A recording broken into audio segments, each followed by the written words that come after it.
So, hello everyone. This is the Indie interview, and today I'm really excited. I'm talking to Richard Cook, who is the investment and retirement coach.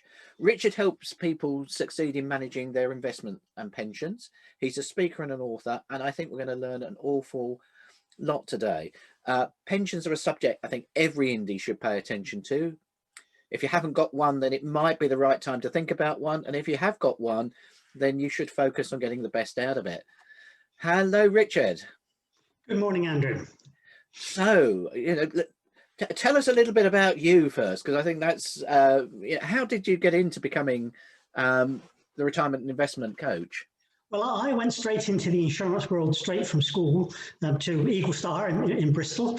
I formed my own financial planning practice in 1977, which turned into probably the biggest in Gloucestershire, which was very successful, but we then sold in about 2010, mainly because my business partner wanted out and I had neither the money or the inclination to buy him out. I probably wouldn't have done it because a conventional retirement was never in my game plan. But he did me a big favour because we sold it at the right time for the right money. But then I quickly got bored and thought, how can I use the skills I've built up in a way which will help people without me having to be regulated? Because I was finding the financial services regulations were actually stopping me from having the very personal relationships with my clients that I liked. And I've actually now been drawing from my pension fund for about the last 6 years. Yeah. So wherever anyone is on their journey, I've already been there and done it. So this isn't just theory, it's practice as well. So my role now is not to tell people what to do, but to give them the tools to make good decisions for themselves. And that is the way in which many people buy many products these days. They buy things online after they've done their research. If I just quickly go back, 15 years ago, people needed me as a financial advisor because I had access to information and knowledge which no one else had access to. Now, all that information is available online. You just need to know how to find it and how to use it effectively. So that's my role now, is helping people make good decisions for themselves. So you're kind of a trusted advisor for people who really want to get the best out of their pension arrangements. Yeah, yes, I am, but I'm very nervous about using the word advisor because regulated financial advice is regulated financial advice. So my role now is to provide education, guidance and coaching to people, because at the end of the day, they are going to have to make their own decisions for themselves, but they'll be well informed. And the online platforms are really, really user-friendly and enable people to do that. But I believe much more successfully with guidance from someone who's been there and done it for themselves. So you talk about, you've been there and done it. You've been through that journey. Maybe we should be talking about that journey today, because I think there does seem to be a very distinct path for a lot of people coming into, say, their early 50s. They're not really thinking pensions, are they? Retirement's a long way off. There's this bit of paper. What should people be thinking in their 50s? Particularly if they haven't got a pension. Right. I mean, first of all, I think 50 to 55 is really the key. When I find people are suddenly prepared to give this attention. Up until then, they've got their families, they've got their businesses. Looking at my pension, reviewing my pension and planning my pension is never, ever going to get to the top of the to-do list. Yeah. Best will in the world, it just isn't, unless you've got a really good financial advisor salesman on your back who will sort of insist that you do it. So for most people, yes, 50 to 55. Now, my experience is that most people these days will have some sort of saving for retirement by then, whether it's a traditional pension plan, whether it's a buy-to-let property or whatever. It's quite unusual to come across someone who's actually got nothing at all. And I find that most people, when they come to look at it, have got more than they think that they've got. But it is time to sit back and look back through your career and just make sure you haven't lost any pensions along the way, because there are millions and millions and millions of lost pensions. So you really need to look at each bit of your career and say, is there anything from there, and who can I contact to find out? There's a government tracing service that you can use, but all that does really, it doesn't tell you what you've got, it tells you who to get in touch with Right. to find out. So, but if you've got nothing at all, it is still really, really sound financial planning to look at what you can do, because since the rules changed a few years ago, a pension plan actually is no longer a pension plan. It really is a tax effective savings plan, which you can access from age 55 onwards. So taking existing savings and putting them into a pension plan rather than earnings can be really, really tax effective, because you get a 20% bonus from the government. You're able to take out 25% as tax-free cash. Eventually, you may be able to take out money without paying any tax eventually if you don't have other income and it's below your annual tax allowance. So, we can do some quite magical things, even for people who've got nothing at all at the moment. So it's not too late when you hit your 50s to still think about putting money in a pension. No, it's not too late, but you do have to change the thinking. The thinking is no longer pension. Right. It is, where is the most tax efficient savings plan for the next 5 or 10 years? And actually, a pension plan is the most efficient, tax efficient savings plan for the next 5 or 10 or even 20 years, depending on when someone is wanting to retire. And in terms of the sorts of money you should be putting away, is there any thoughts there? As much as you can. As much as you can, right? I know it sounds stupid, but let me give you an example of a case I dealt with not long ago. And this was a lady who had no other pension, but she had some inheritances, and she had a reasonable size investment portfolio, ISAs and that sort of thing. And we actually finished up putting the whole of her salary into a pension plan. Mm-hmm. And the government were adding 20%. Right. She was eventually going to be able to take out a quarter of that fund totally tax-free, and the rest of it she was going to take out between when she retired at 55 and when she had her state pension at 67, and she could take out 12,000 a year tax-free. So she was getting a 20% bonus going in, and it was all going to come out tax-free. So some really savvy thinking going on here about what you should do, how you should prepare for later on. Absolutely. And the one thing I would say to people, once they get to their 50s and they can access their pension fund from 55, so they're not tying the money up for more than 5 years. Yeah. The starting point is to forget that it's a pension plan. Yeah. And just say this is the most tax efficient way of investing I could possibly have. Okay. So moving on the journey, you're getting into we've kind of got there, haven't we? You just said where you get to 55 you can access your pension plan. Should you be accessing it, and what sort of care should you be taking with your plan at that? No. It's something which needs a great deal of thought. But if we can go to the other extreme from someone, for example, I use some clients of mine. I'm a client who's worked for Lloyds Bank for the whole of their life and have been in a final salary scheme. They've been well paid, so they've got a really, really good pension plan.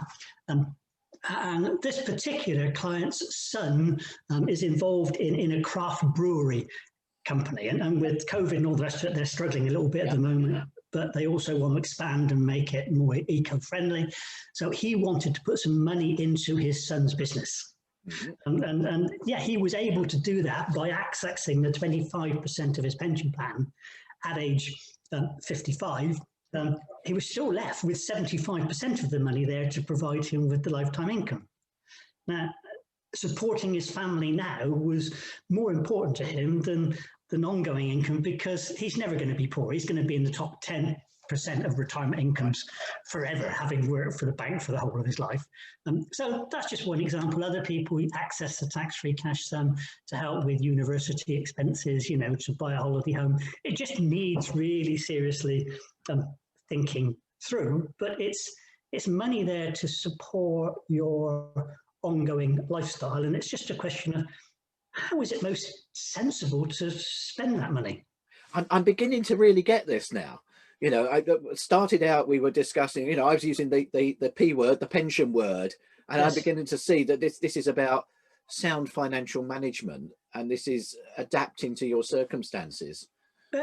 Absolutely. You see, again, if you go back 10, 15 years, what happened was people built up a pension fund, they got to retirement, they took that chunk of money to an insurance company and bought an annuity, which was a guaranteed income for the rest of their life. Absolutely no flexibility, no onward pension, no onward tax planning or anything.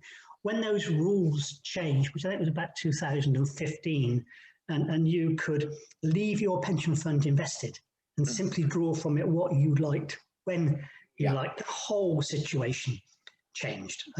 Just to come back to, I'm not done yet. I mean, I have a number of clients who have changed their careers in their early 50s, become consultants and that sort of thing. And this discussion I have with them around about this time of the year is what income do you expect to have in the current tax year from your consultancy work?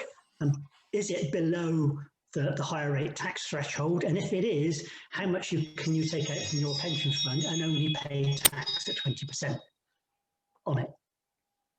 So again, all sorts of things that can be done. Yeah, so it's about sound financial management, really. Absolutely, it is about sound financial management, and it's about really getting a feel on what you want the rest of your life to look like, and what income you might or might not have. I would suggest that probably 50% of my clients are spending in the early years of retirement at a level which they know is not going to be sustainable forever. So let's talk about a little bit about that. So we're kind of getting on, we're in early years of retirement, or in our case, you and I, we're carrying on working, but we're maybe subsidizing our income. So how do you balance that out? How do you make sure you don't spend out and you're living in poverty at the end of your life? This is where cash flow planning is really the essential starting point for all of this, because if you know what level of income you need to have a satisfactory standard of living, and you can make sure that your strategy is designed to make sure that is always going to be there, on not guaranteed but on reasonable planning assumptions. And that will tell you what else is available to have the holidays you've always wanted, or to buy your holiday home, or to help your kids with house deposit, or whatever. So it is just doing the work and getting a good feel on what is essential and what is ideal. Now, you might find that actually you haven't got enough money to actually achieve the ideal, but you've got more than enough money to achieve the essentials. So there's going to be an in-between situation there. And I suppose, the flip back is to the work I do with I'm Not Done Yet. This is where I'm talking to people saying, well, how can I generate money in my 60s and 70s and finding, new careers and new income streams to top up what they've put in place? Yeah, absolutely to top up what they've put in place. But it may be the other way around. It may be that what they've already got in place, accessed sensibly, can enable them to have the lifestyle and the work style that they absolutely want. So it can be from either direction. It's interesting you say that, because, you were talking about the person from Lloyd's who had a really good pension. A lot of the work I do often is with people who realise that they don't have to carry on the corporate life. They can do work that they enjoy because they've got the funds to allow them to do it. Absolutely. And really, as I say, the pension plan these days, certainly by the time you get to age 55, has got to be the key planning tool as far as that is concerned. And because if you can take out the tax-free cash from your pension fund, and that doesn't affect how much you can put into the pension plan in the future. If you start to take an income from your pension plan, then you are really restricted on what you can put in future. So again, this all needs a little bit of careful planning, and someone who knows their way around it, I guess. So we come all the way round to why you might need someone alongside, a coach, to help you through this process who's actually been through it. Yeah, they're two different routes, really. I mean, you've got the traditional regulated financial advisor route, which is very expensive. And these days, because of the requirements of the regulator, is quite inflexible. The financial advisors are nearly forced into putting people into convenient boxes. Yeah. Because the regulator expects to see a consistency of advice amongst all their clients, and the only way they can monitor that is by doing things like a risk profiling form, and you might come up with a medium risk profile, and if you do, you will have the same investment portfolio as all their other clients with medium risk profiles. Yeah. But your circumstances could be really, really, really different. So it's difficult. And then you've got the online services like Hargreaves Lansdown, which are designed for the client to use directly without a financial advisor involved. And whilst they have a lot of useful information and guidance and everything else, to actually try to use that without some guidance from someone who's been there and done it is quite a difficult, dangerous situation to get into. So if I come across a client who I feel it doesn't really want to pay attention, doesn't really want to make decisions for themselves, then I will move them in the direction of the regulated financial advisor, because you can give it all to him and he'll do it all for you. Yeah. But I find that most, particularly entrepreneurial business people, like the idea of having control and paying attention and having the confidence that their plan is going to work for them. So I mean, you know, kind of bringing all the we've talked about a lot here, haven't we? Really, we've talked about not having a pension, being in the 50s, working through, getting into that retirement maybe, or semi-retirement, or carrying on, or whatever we're doing. But it does seem to be down to putting some thought into it and taking some care about your future. Have you got sort of say 3 top tips that you would recommend to people in this situation? In this situation, well, I mean, I think the first thing is to really try to find out what you've got at the moment and to make sure you haven't missed anything, because honestly, there are billions of pounds in missing pension funds, and it staggers me how much clients have found when they've really started to look for this. So I think that's the first one, and I think the other thing is to sit down, and particularly if you're married, to talk about this together, because it's amazing how many people have never ever had that discussion. You know, the spouse would have no clue about how much pension there is there and what there isn't, and their views of retirement may be totally different, and that's going to need some work. I still remember a client of mine who came to see me a year after he retired, and I said, "How's it going, Tom?" And he said, "Oh, it's been a bit of a disaster." And I said, "How come?" And he said, "Well, my idea of retirement and my wife's idea of retirement have proved to be totally different." He said, "I thought I was going to spend more time on my boat, and she thought I was going to spend more time with her." So yeah, you need to sit down, have the discussion, think about it. And actually, I find that most people, probably not most, the majority of people are actually better off than they think they are. Mm-hmm.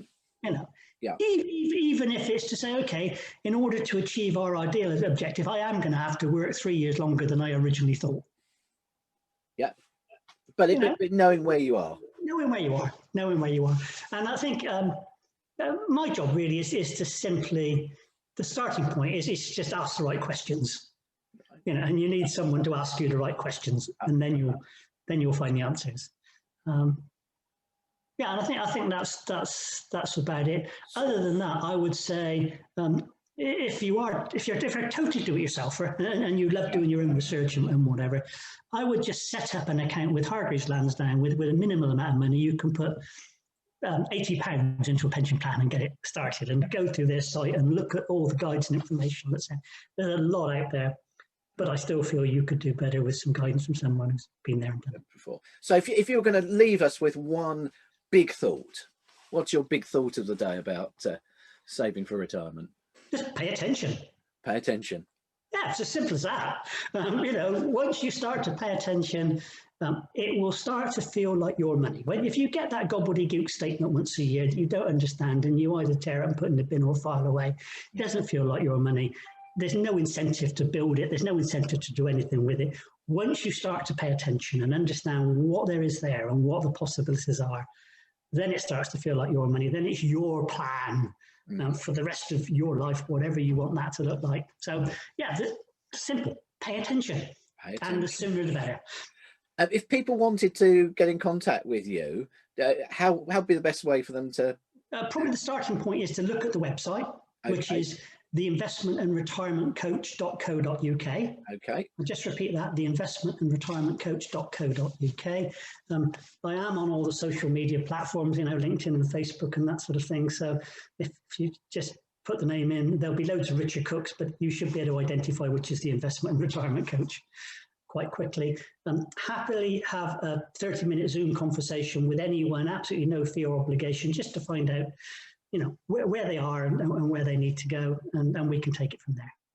Thanks for joining us on the Indie Interview. For more information, tools, or to book one of our team to work with you or your business, or if you'd like us to speak at your event or conference, visit imnotdoneyet.co.uk. If you have any questions or comments, please email us at andrew@imnotdoneyet.co.uk.